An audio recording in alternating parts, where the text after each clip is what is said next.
on smoking cheap cigarettes that they make in India called beedis. And so we would think, what kind of sadhu is this? You know, what kind of sadhu?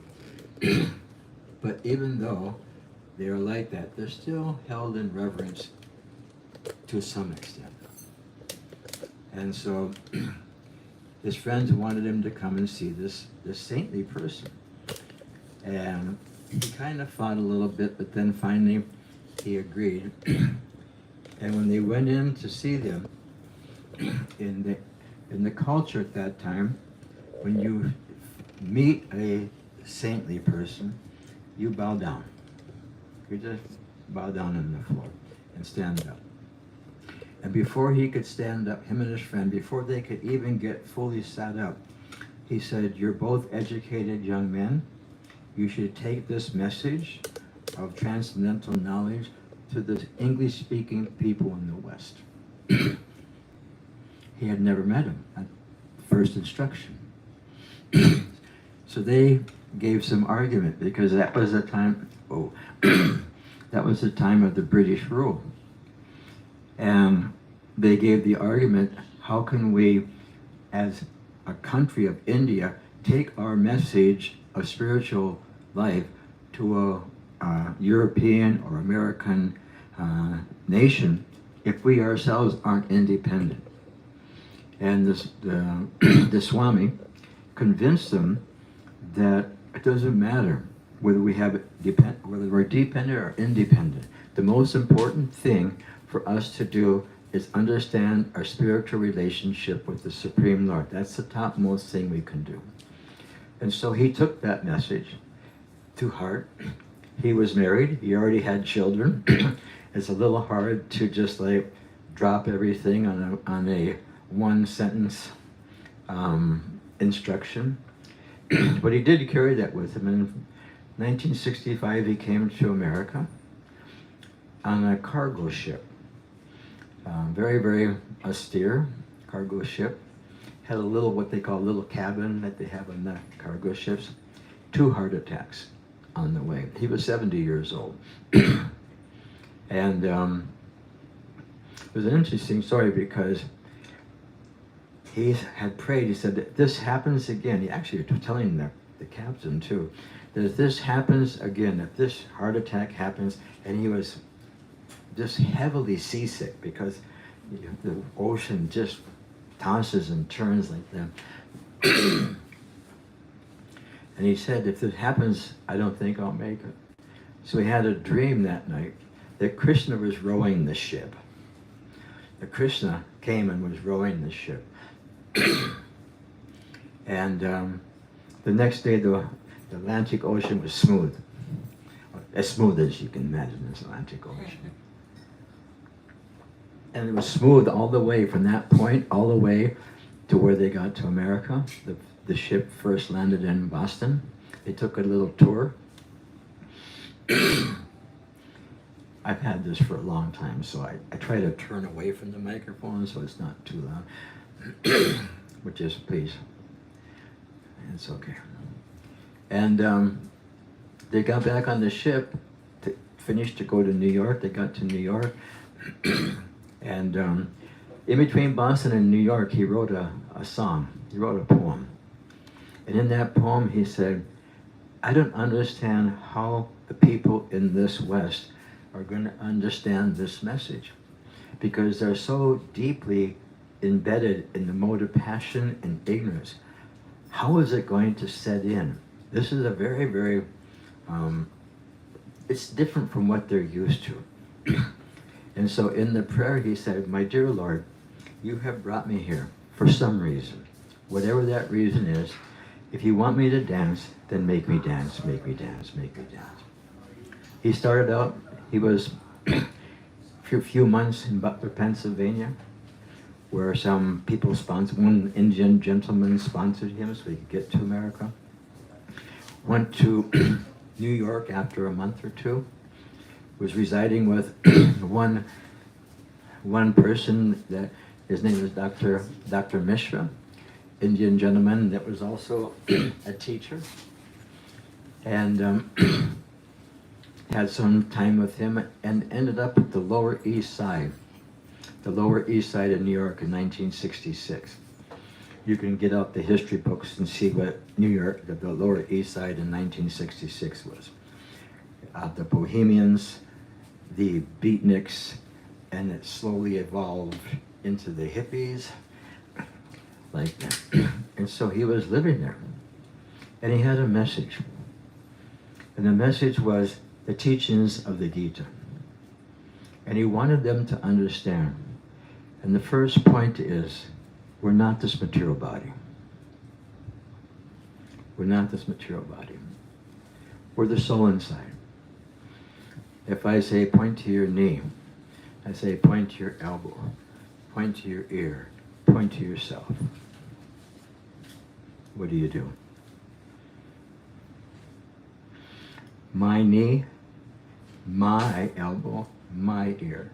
So who's the my that owns the knee and the ear, the elbow and the ear? Something owns that. That's the proprietor of the body. That's the soul. And the soul is described as it's eternal, undying, najayate mirate vakadachin. It's unborn, eternal, everlasting. And nahanyate hanyamane sarire. That when this sarira, when this body becomes unfit for the soul to reside in due to age or something happening, then the soul leaves this body. But the soul never dies. The body may deteriorate. In fact, if you really get into the matter, if you really get into the subject, you'll find out that the only reason the body is alive is because of the soul. It's just like his phone over there. He's got his phone on. Otherwise, the phone without a battery is useless. It's just matter. It has no value. And in the same way, we have to understand that the most valuable thing that we can do is to understand what is that difference between matter and spirit. Because if I'm not the knee, and I'm not the elbow, and I'm not the ear, what am I? We're the proprietor of this body. We are the proprietor of the body. And how does it go? There's a really nice, I don't know, is that Dehinam spin a metaphor? I'm not a very educated person, but I'm happy with it. I'm still happy. And so it says Dehinos minyata dehe komaram yovanam jara. That just like there's a soul inside this body, and that body from childhood to youth to old age remains the same person. Just like I'm 73 in a month. I think it's about a month away. I'll be 73 years old. I didn't bring any of my childhood pictures, but I don't think you could have picked me out of the group. Because that body's completely gone. But I'm still the same person. So how is that possible? I'm changing bodies. Changing bodies means I'm reincarnating so many times in this lifetime. So if I reincarnate from childhood to youth to old age to all these different things, then why wouldn't I continue to exist after this body? This is the question. We are here, and we have that ability to understand that. And Krishna describes that, nasato vidyate bhavo, na bhavo vidyate sataha. That which is matter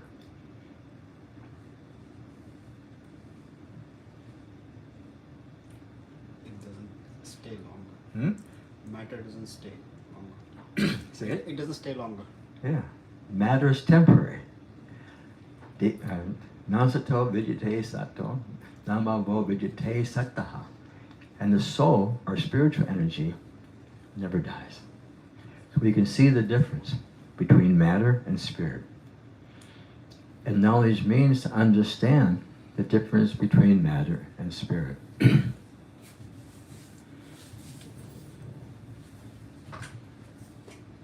There's so many things in this Bhagavad Gita.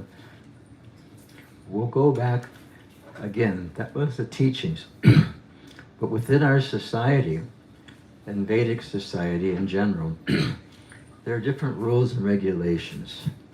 Within practically every religious society, you'll find different rules and regulations. I was listening to a lecture by our teacher one time, and he was saying, the Christians have their 10 commandments, and we have our 4 regulative principles. No meat, fish, and eggs, no illicit sex, no intoxication, and no gambling. No meat, fish, or eggs, no intoxication, no intoxication, and no gambling. Did I get them in the right order? Thank you. I need help. Everybody needs a little help from their friends. I sang that song many years ago. We need a little help from our friends.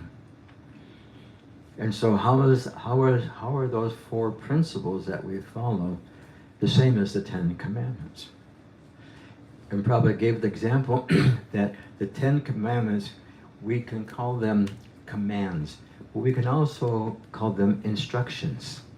Commandments or do's and do nots have like maybe a little bit of a negative tone to it. Why can't I do these things? Why can't I eat meat? Why can't I have illicit sex? Why can't I take intoxications? Why are you making all these rules and regulations? But if we take them as instructions for us to grow spiritually, rather than something that is being taken away, it's actually something that is being given to us, because it helps us understand. Because just like I was saying, when they landed in Boston and they went to New York, he wrote that poem, and he was saying, how are they going to understand if they're so steep in the mode of passion, in the mode of ignorance? Because it's only from the mode of goodness that one can understand the intricacies of spiritual teachings. If you're so passionate, it's not possible. If you're in mode of ignorance, everybody knows that is, you don't even usually wake up.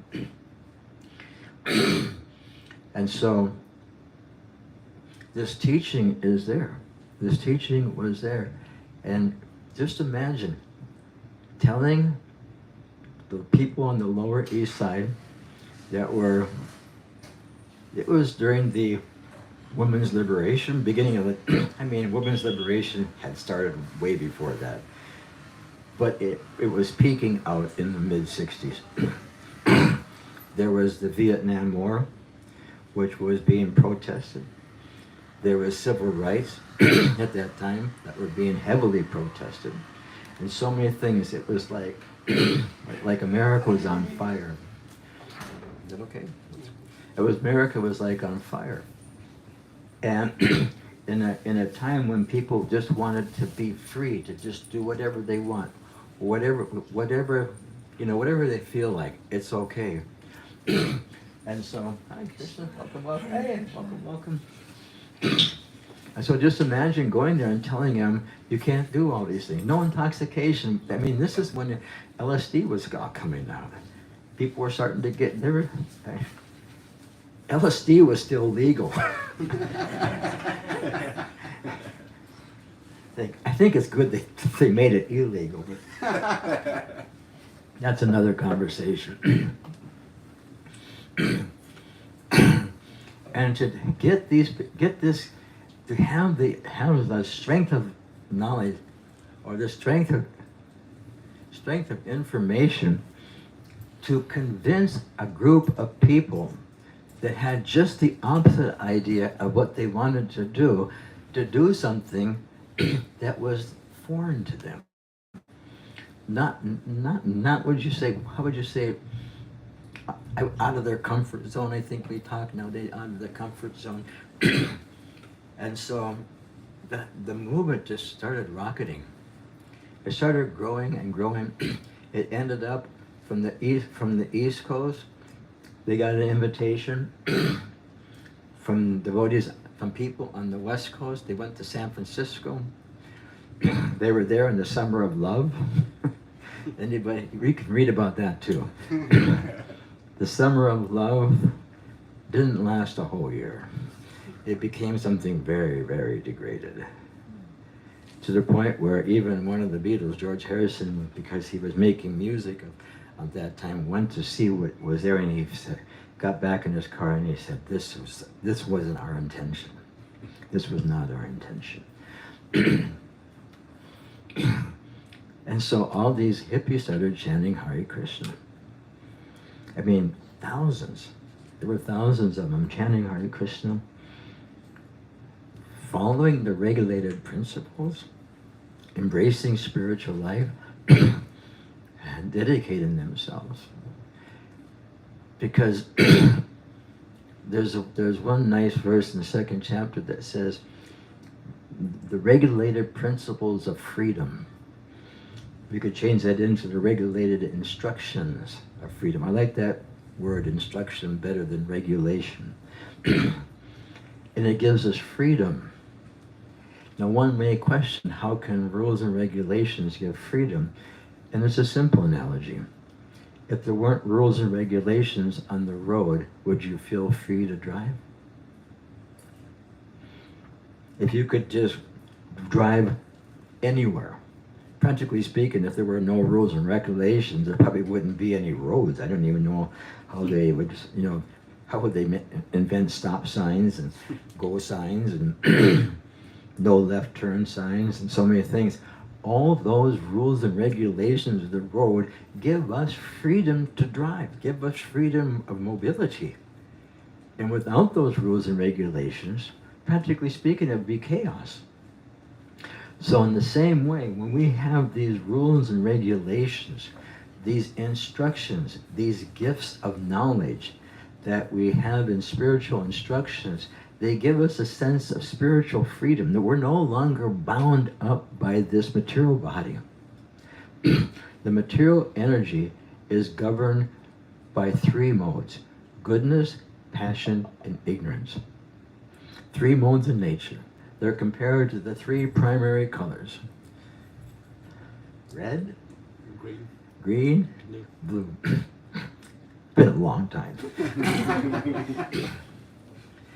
And so you can just see, I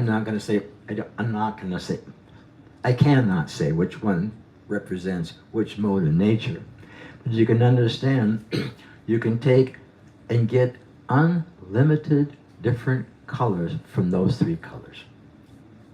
You put one speck more in the blue and one speck more in the red, it's a completely different color. So each and every one of us in this room right here, right now, are a specific color of the mode of material nature. And that mode of material nature is governing us. This is one of the topics I'm going to speak on at the farm. We have a little tiny, is it called a farm? Yeah, it's really small. I'm from North Dakota. We're used to like 40 quarters of land, not just like 4 square feet.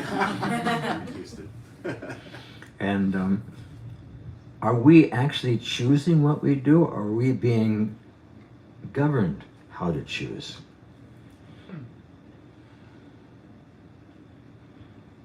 And the verses that I'll use on Saturday, and I may use some others: Prakriti kriyamanani guna karnani sarvasaha ahankar vibhudatma kartaham itamo kartaham. I could top coffee. The bewildered spirit soul, Prakriti kriyamanani, the Prakriti, material nature. We are bewildered by the modes of material nature. We become bewildered because we think, because this body is a specific color, we think that this is us. We mistakenly identify myself as a 73-year-old man that used to live in North Dakota, and I pray to God I never have to go back there. It's just too damn cold. You can ask our good friend back there, Rtadhvaja. He was in the Air Force. He ended up there. God bless him. And so we each have a specific nature.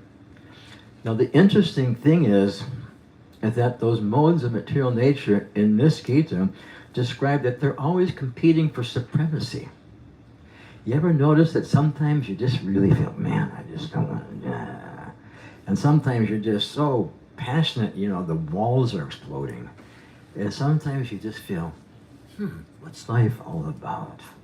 A moment of tranquility, a moment of self-reflection.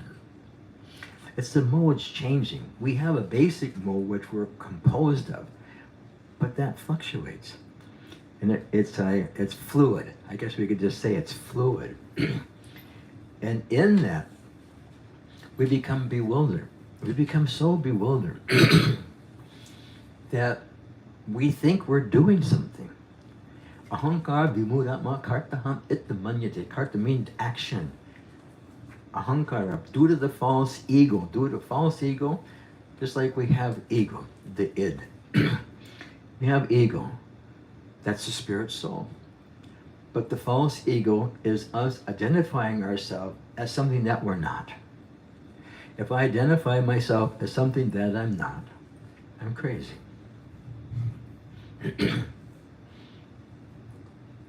If I identify myself as something that I'm not, I'm crazy. What do you think? I'm crazy.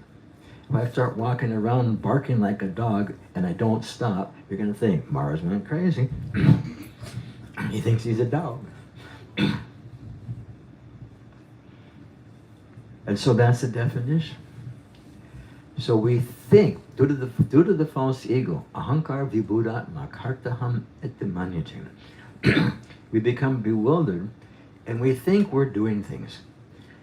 Just like, may I use your jacket as an example? Yeah, sure. Sure thing. We're friends, so we can do it. He trusts me, I'm not going to get too hard. If, you know, he goes out and buys us a grayish sweater, he thinks he's choosing that off the shelf to purchase, unless it was given. Or the person that purchased it thought that he would like that color. We think we're choosing that particular color, but what is actually happening? Our modes of material nature that we're composed of tell us, you like gray. Pick gray. You don't like green, don't pick the green, pick the gray. And it forces us to do this. But we think, yeah, I picked the gray. I'm free. It was my choice. I did it. But who is the I? It's not the knee, it's not the elbow, it's not the ear, it's the soul inside. And so when we come to the point of just a little bit of knowledge, then we get that freedom. We get that freedom which we're all looking for. Because the nature of the soul is that it's free. Just like we used to call it free, the free spirit of life. And now we don't have that. Because it's being blocked. Because we're consumed. We're actually consumed by thinking that we're this material body. And we identify this material body as ourselves. Just like like I said, if I think I'm a 73-year-old man from North Dakota with white hair, I was joking the other day, I said, there's white matter up here, and it's even on the top, what to speak of inside. The gray matter is slowly slipping. I got a good laugh at that one on Sunday too, so I'm going to use it a couple of times. And if I identify with that, see, you can practically see that all the world's problems are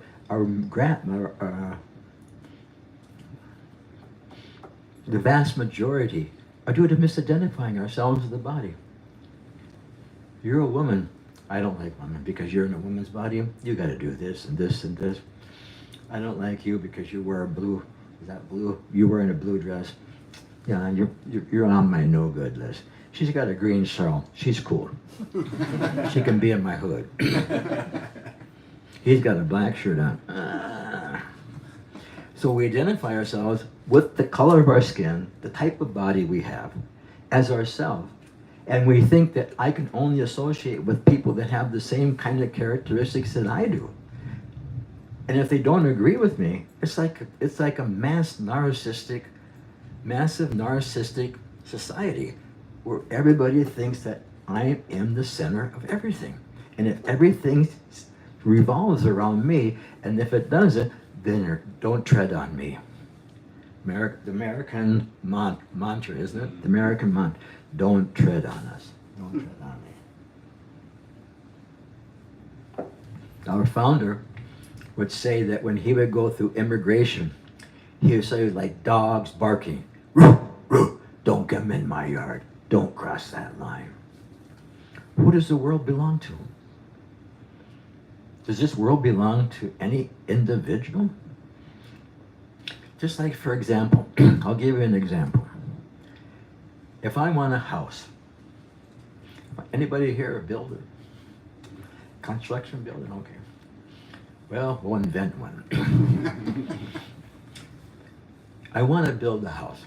I give the funds, I give the materials, and I give it to different people that know how to do the cement and the wood and whatever else is there. And when it's done, it's mine. Because I gave the ingredients. The people that build it can't claim that to be their own. In the same way, we can't claim this world to be ours because it was created or given to us by the Supreme Lord. It doesn't belong to us. It actually belongs to the Supreme Lord. Material energy is the inferior energy of the Lord. And it's divine. Daivihesha gunamayi mamamaya tarantya. That material energy, we would think that only spiritual things are divine. But Daivihesha gunamayi mamamaya tarantya. That this divine energy of mine, consisting of those three modes of material nature, are easy to overcome if we surrender ourselves to that Supreme Being.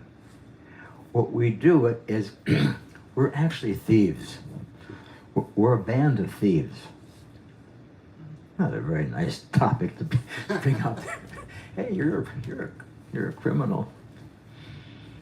And we're dividing up. It's just like, here's what it's like. Just say, for example, me and you be partners? Hmm? Yeah, we're a gang. we're like Butch Cassidy and the Sundance. We're thieves. We're gonna rob the bank, right, or something. So we go in. I have a name for you guys. Okay. The Harry Hoodlums. The Harry Hoodlum. Okay. The HH. It was Harry as we robbed him. So what it's like is like you go into some place, you take something that doesn't belong to you, belongs to somebody else, and you go back to the hideout and say, okay, let's divide this honestly. Impossible.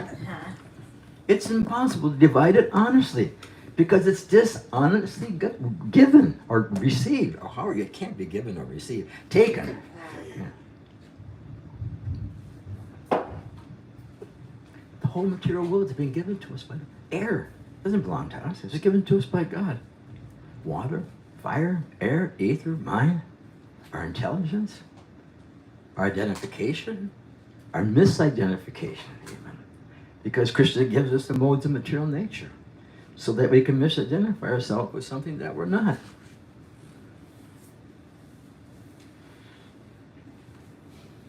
We got ourselves in a real mess when you really get down to it. We took the wrong turn. We took the wrong turn. And there's a way to return. There's a way. What's that verse in the fourth chapter? Anyway, as they surrender unto me,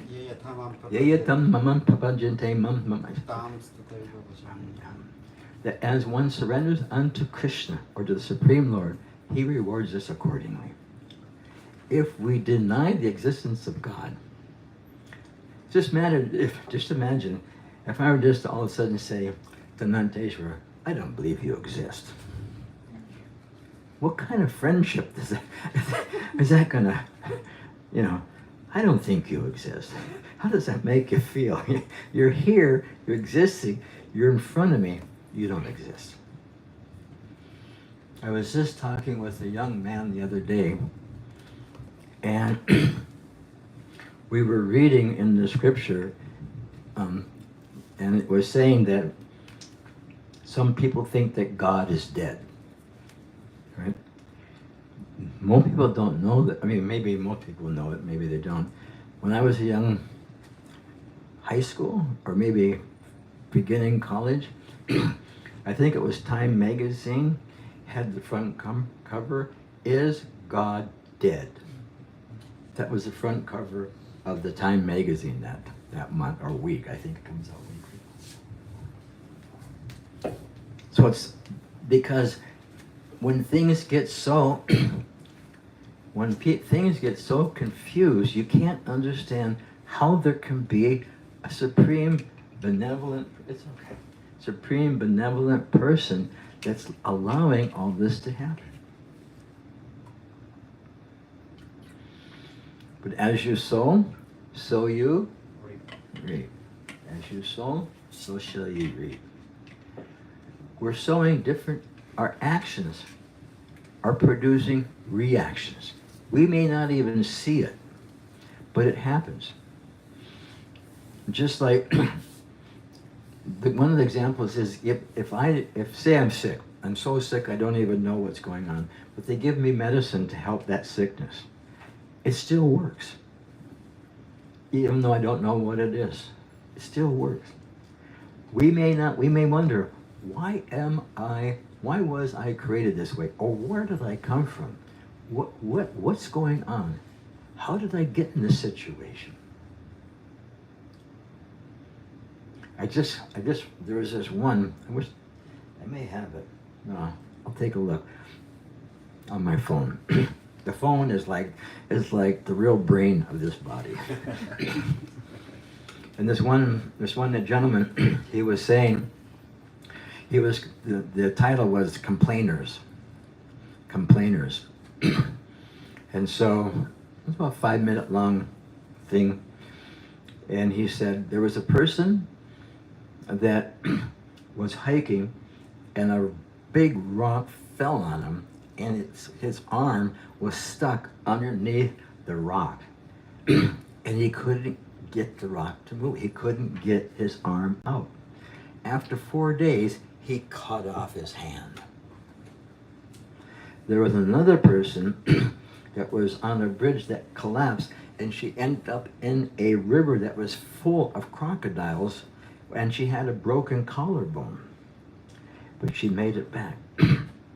There was another person that was at a carnival where they put watermelons in slingshots, and this person just happened to be in the wrong spot, where this watermelon came like a trajectory, just flying out, banged the guy in the head. Another one got punched in the mouth by a kangaroo. Right? Punched in the, and they were interviewed. What do you think of that? Oh, it could have been worse. It could have been worse. So when you're stuck in a traffic jam and you're getting pissed off, it could be worse. Right? You have a half a glass of water. What is it? 2 million people die a year of thirst? You got a half a glass. Be happy. It's half full. Don't worry about the other half that's not there. We complain. It can be worse.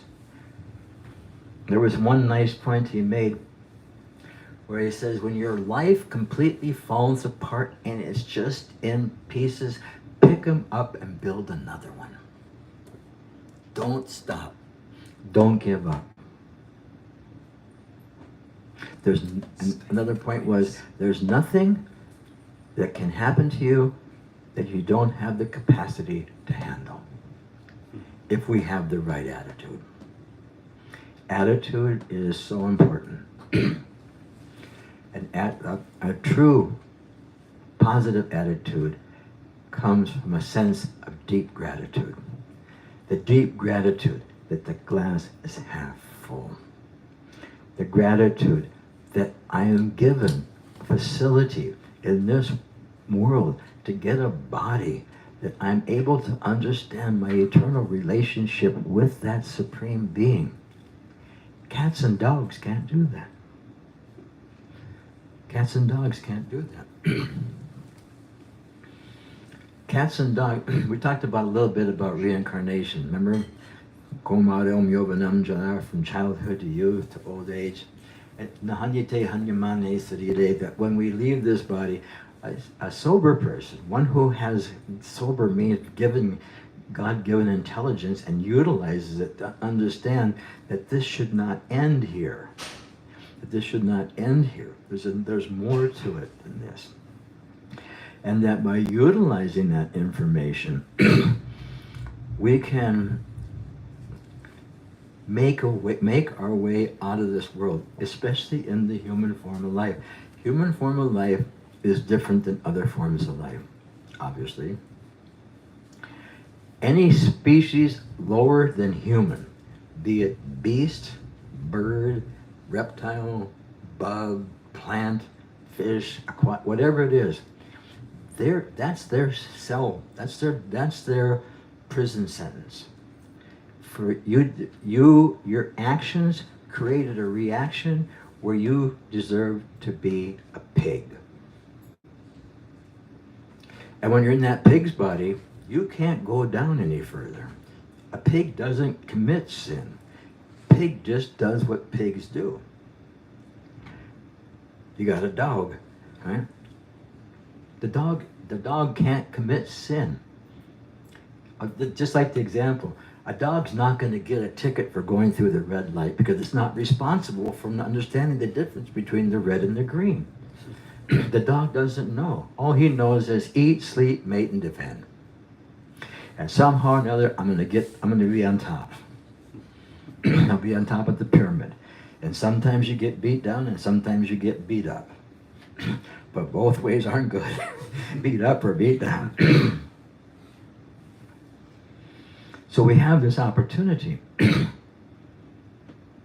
But if we don't utilize it, what's the value?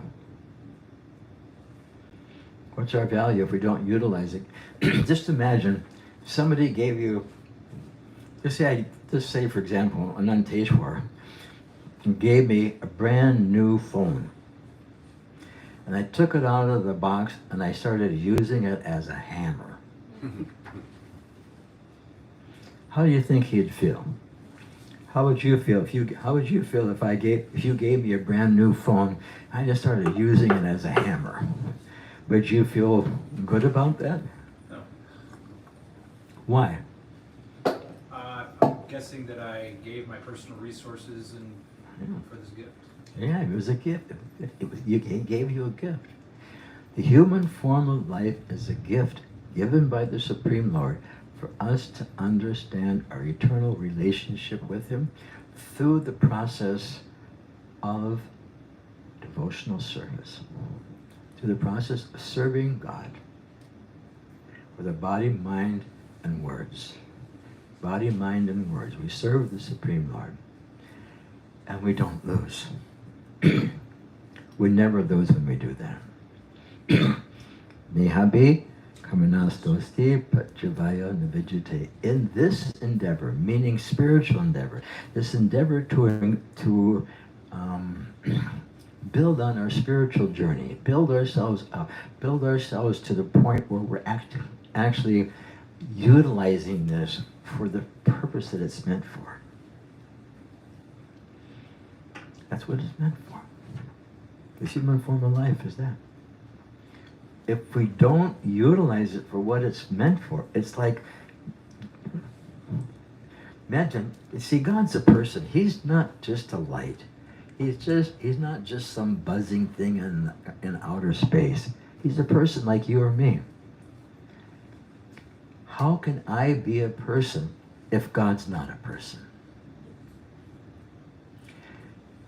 Sunshine has heat and light. If I tell you the sun is dark and cold, sunshine is the energy of the sun. Whatever in the energy has to be contained in the energetic source. Otherwise, it can't be there. The sun has to be hot and give off light. In the same way, I'm a person. That which I come from must also be a person. And persons have feelings. God doesn't have issues. I can tell you that right now. I mean, a lot of things happened when Krishna came. But the point being is that we have in this human form of life such a gift given to us by the Supreme Person. And if we utilize that, if we can just come to the point, what do they say? What do they say? The grieving, anger, and then bribery, and then you get The 5 stages of anger. yeah. You finally get to acceptance. Okay, I accepted it. You know, I own it. Whatever I got right here, I earned, and I can't say I didn't earn it. I can't blame it on somebody else. I do have a story about that. I've told 100 times, but it's getting a little bit late. If Nanteshwar opens Nanteshwar's golden jewelry store, and I'm the what do you call it? Hari Hoodlums? Yeah, the Hari hoodlums. So I'm the Hari Hoodlum. And I think that Nanteshwar, you know, he may be good at feeling people's pulse, but does he really know how to run a jewelry store? So I'm thinking, yeah, he's going to be a good target. You've heard me give this before, haven't you? You heard me give this analogy before, right? No. Okay, you'll remember.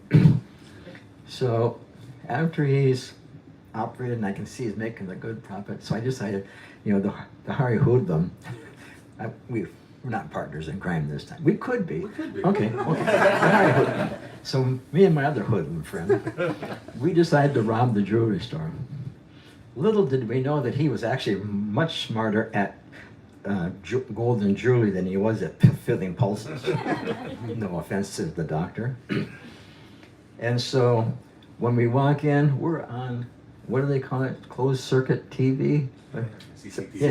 Yeah, something like that. So he's got us on film. And we robbed the store. Little did we know that he has a little thing that, as soon as he does that, it calls the police.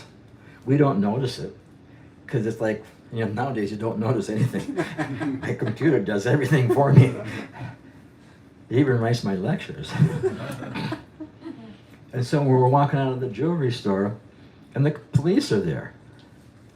And they catch us, right? The Hoodlum brothers. Mm-hmm. They call it HHB, the Hari Hoodlum brothers. Hari Hoodlum brothers. I like that one. And so the police take us down to jail. And we're sitting in jail. And then we have to go in front of the judge. And he says, HHBs, Hari Hoodlum brothers, how do you plead? Innocent. 100% innocent. And the judge says, you Haris are all crazy. The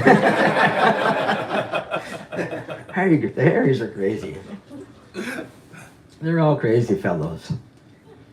I mean, we shave our heads, walk around in dresses. I mean, it's all... And so the judge says, how is it possible?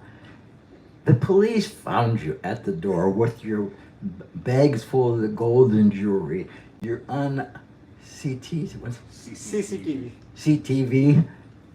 and he identifies you. How is it possible you're innocent? Your Honor, me and my friend would have never robbed him if he would have never started that store. It's his fault. That's like saying God's responsible for our misusing our free will. God gives us free will because He is Savat. He is free. He's not bound. Even though He creates these 3 modes of material nature, He's not bound by those. He's the creator of it. He's not bound by that. We're bound by that. And so we think, oh, it's God's fault. I'm here because I used to joke with one of my friends about 10 years ago. I said, I don't belong in the material world. There was a lineup up there in the spiritual sky, and they misidentified me. I wasn't the one that did it. He goes, you're crazy. I said, no. What do they call that? Like Eyewitness is like about 70% correct, or there's 20 different eyewitnesses, you have 40 different versions, right? I said I was innocent. It was the other guy wearing orange, not me. Any questions? Any feedback? Any thoughts? Please. Can we change our relationship to the modes of material nature? Should we or can we? Can we? Yes. We're bound to it. We're, Yes. As long as our soul's in the body. Yes. Okay. Certain in this book you'll see there's several, probably 30, 40 verses that describe the mode of goodness, the passion, the mode of ignorance, and they tell you what the symptoms are. And just like if you had like a runny nose and a cough, I could say, you got a cold, right? So by the symptoms, we can learn what the symptoms are, and then we can learn how to avoid the lower natures, the lower ignorance and passion, and come to the point of living our life in the mode of goodness, which was why the 10 Commandments and the 4 regulative principles are there to create a mode of goodness for us to live in. Because from that mode of goodness, the goal isn't the mode of goodness, it's a temporary aspiration, so that when we can get to that point of living in the mode of goodness, we have a way to, it's kind of like the launching pad to get the space shuttle or whatever they call it into the spirit, up into the outer space. And so we want to live that way. And even materially, if materially we live 100% in the mode of goodness, we'll be happy. Because that's the nature of the mode of goodness. It creates happiness. The mode of passion, grief. The mode of ignorance, foolishness. Just total foolishness. And so if we really want to be even materially happy, and I learned this word from this book, it behooves us to take on this practice so that we can elevate ourselves at least to the point where we're not so disturbed by what's going on around us, because we have something higher. But even higher than just getting to that point is getting into the spiritual activities. And they become very, very clear when one is situated in a mode of goodness. So yes, we try. We want to. Because actually, all everybody really wants is just to be happy. That's all we really want. We just want to be happy. But if we don't have spiritual intelligence, if our intelligence isn't tinged with spiritual knowledge, how are we ever going to control our mind? Anybody here ever try to control their mind? Like if you get angry or if you get different aspects. It's very difficult to control. But if you have transcendental knowledge, we have knowledge which will assist us. That knowledge assists us in understanding ourselves. And so if you don't have a controlled mind, how can you be peaceful? People that have uncontrolled... I was just talking to a friend, a dear friend, Bhakti Bringa Govinda Swami, B.B. Govinda Swami. Some of my friends here know him. He was flying to Toronto. He was in Paris, and he was taking Air Canada, but the flight attendants weren't working, so there was no more flights. So he booked himself a ticket to Milan, and he took, I think it was Emirates airline from Milan to New York. And when he was in the airport in Milan, some guy just started to take a hammer and smash all the screens in the airport. They shut down the airport, and his flight was delayed like 5-6 hours or something like that. And now I can't remember why I told you that. Senior moment.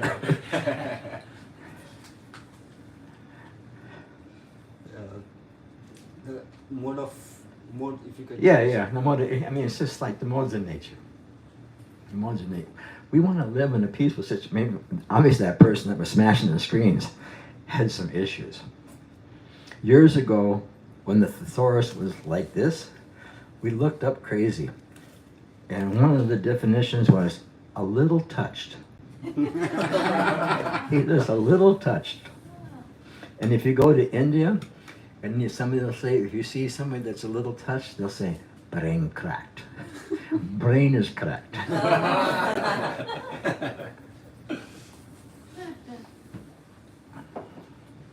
So all we want to do is be happy. So if we don't have spiritual intelligence, we're not going to have a steady mind. If we don't have steady mind, how can there be peace? And how can there be happiness without peace? It all depends on spiritual knowledge.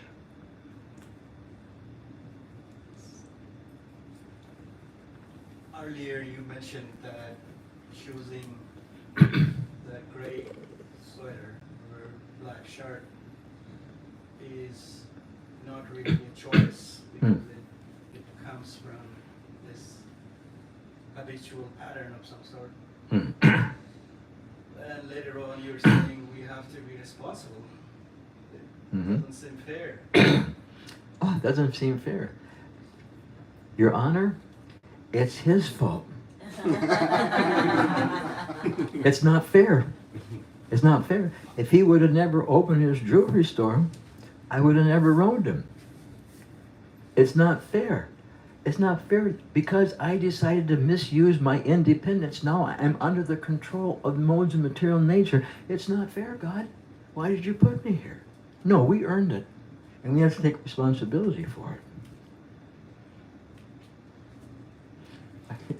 But he's commenting on the modes of material nature choosing the gray sweater. So if the modes chose it and I didn't, then how are we responsible? Because we're covered. We're responsible. It starts, originally, we are in the spiritual world. We are there with Krishna. We decide we don't want to be there anymore. Because there we have free will.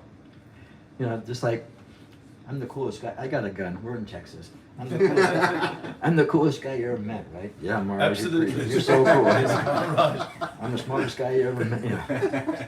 As long as I'm holding the gun on him, he'll agree. But if I give him free will, I say, Mars, you're really a little touched. And so in the same way, we're responsible because we misused our original freedom that we have in the spiritual world. And the spiritual world cannot be perfect if we don't have the freedom to leave. It has to have that.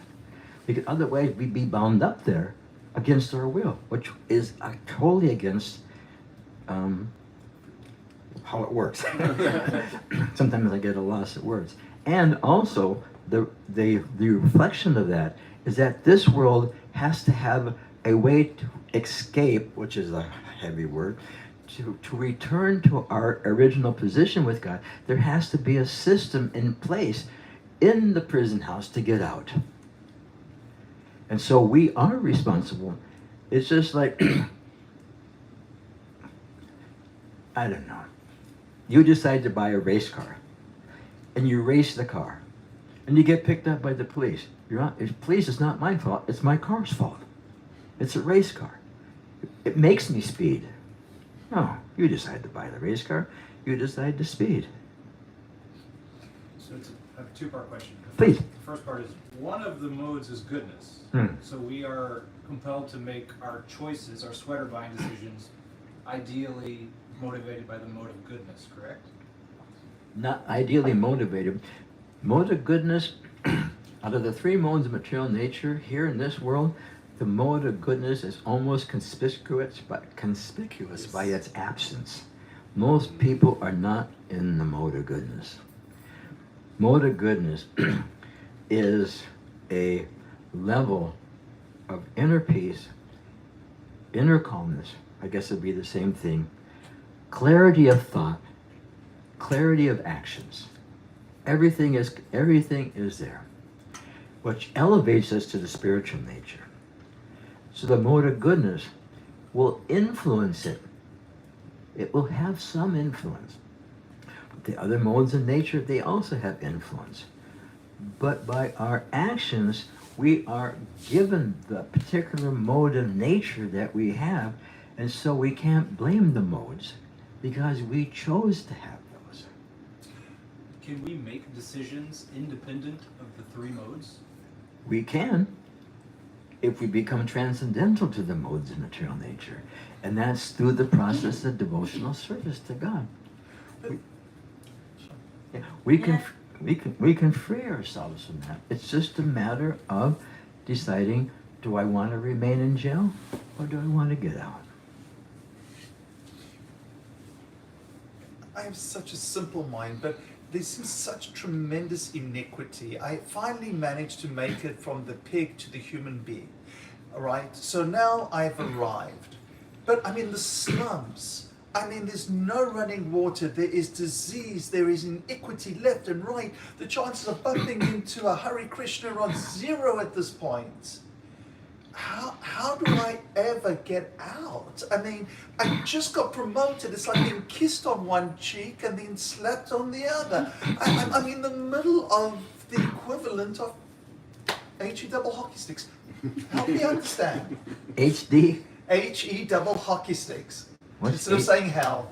Oh, I never heard that one. I'll use that one. Is it patented or is A it? 10-year-old to do it. But that just doesn't seem, once again, I understand in terms of fairness, and I understand, but I just got promoted. I just made it to the human form. I just crossed the finish line. And what did you do with it? You acted like a hog. I landed up in the slums. It wasn't my choice. Oh, really? I got promoted, Maharaj. It wasn't How my. can you be It wasn't my. How can you It be wasn't promoted my. and then you get promoted and then and then your wages go down. Right, I got promoted. You know, I got a lot of gold in my pocket. But it was his fault, Your Honor, not mine. So you get a human form of life. Yes. Right. It's a benediction, but it doesn't say what category of human life you're going to get. If someone's unfortunate to have, I mean, all of us here are unfortunate. None of us here have true fortune, other than we have an opportunity to uncover our original spiritual nature and begin to serve that supreme being. That's there. But we also may hit the human form of life, but because of our previous activities, we didn't earn the right to have the mode of goodness prominent. We had the mode of ignorance where we live. And I don't want to say that the slums are ignorance or this is that. What we do is we always look for external reasons. We never look for the internal reason. And therefore we always find fault with the material energy beating on us, but it's us beating ourselves. The material energy, we choose, and it beats us. It takes, we can never get away from it not being our responsibility. And as sad as it may be, I was just reading something where Prabhupada was saying, where Krishna was saying that, unfortunately, because you're misusing this material, your spiritual position, you're going to have to go. Can you just change if you just change now, you don't have to. No, I want to go. I want to see what it's like. You hit the human form of life. Why do good things happen to bad people? Why do bad things happen to good people? Good things happen to bad people because they weren't all bad in their last lifetime, and they're earning a little bit of good in this lifetime. Even though they're bad, they still get some good. And why bad things happen to good people is that because there's a little bad in their previous actions. That even though they look good in this lifetime, they're doing so many nice things, building hospitals, building schools. Oh, Krishna, Krishna, Radhe, Radhe, Sham, Sham. That's the time that I'm supposed to leave. I'm not supposed to leave 19 minutes ago, but you guys are so fun. Thank you. I just want to be at the temple by, what time is it? By quarter, at least by, we should leave by 9:30. 9:30. Yeah, 8:30, excuse me. Sorry. My dear friend, with this dramatic presentation, you should come to read Srimad Bhagavatam to me some days. Oh, I love that. with like dramatic reading, because when you read it, there's a word for that, dramography, dramology. There's dramaology or something. There's a word that the study of presenting drama or something like that. When you read the simplest thing, you may read something just like the Supreme Personality of Godhead said, while speaking and learning words, you are mourning for what is not worthy of grief. Those who are wise lament neither for the living or the dead. Now read that sentence with real drama. Real drama. The Supreme, from here? Yeah. The Supreme Personality of Godhead said. The Supreme Personality of Godhead said. Speaking learned words. You are mourning for what is not worthy of grief. Those who are wise lament neither for the living nor for the dead. I know, right?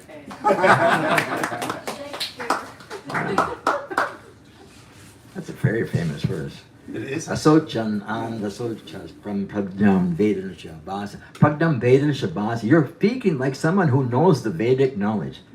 But someone who knows that we're not this material bodies, not gonna lament over it if it's alive or dead. Because it's not us. It's not us. We do lament. We do have emotions. We're not supposed to be blobs. We're supposed to have that. And it's there. But we keep the knowledge in front. We keep the knowledge in front so we don't go down the rabbit hole all the way. I want to try that one too. Because I got the slam on the chair.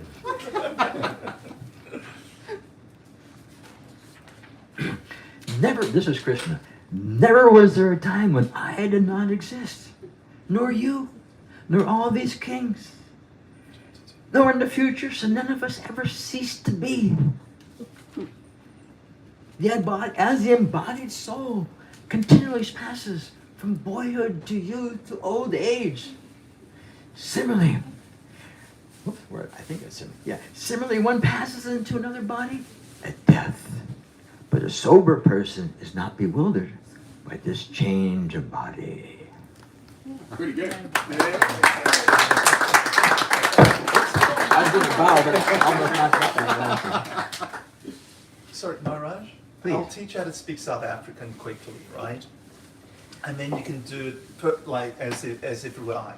All right, so an American says, I'm going to take my car keys, I've got to find it somewhere around here, and put them in my khakis, right? Yeah. As in khaki pants. Americans say that? Yeah, khakis. Some. So, khaki pants, right? A South African will always say, I'm going to take my car keys and put them in my car keys. Oh,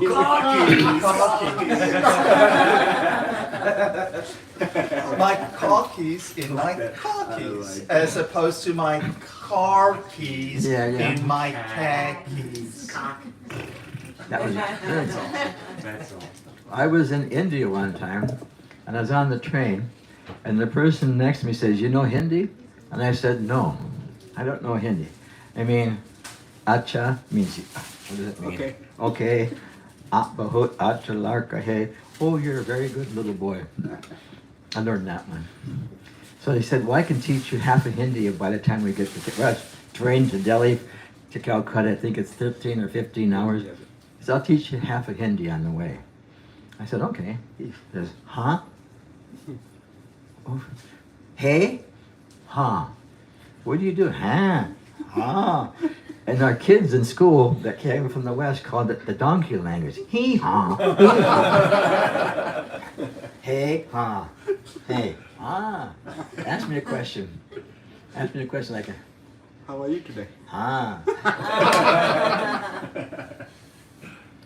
Yeah. Thank you all for your Thank you. kindly being with us tonight. It was certainly a pleasure to have your association.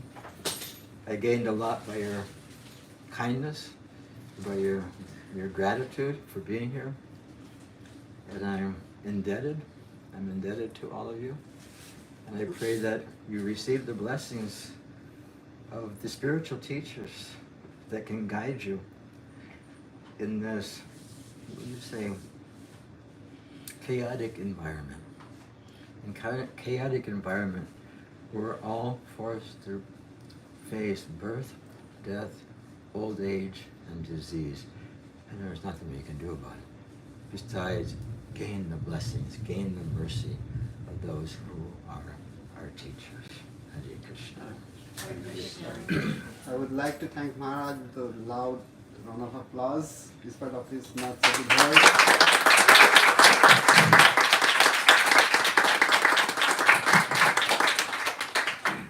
Thank you very much, Maharaj. My pleasure. Hare Krishna.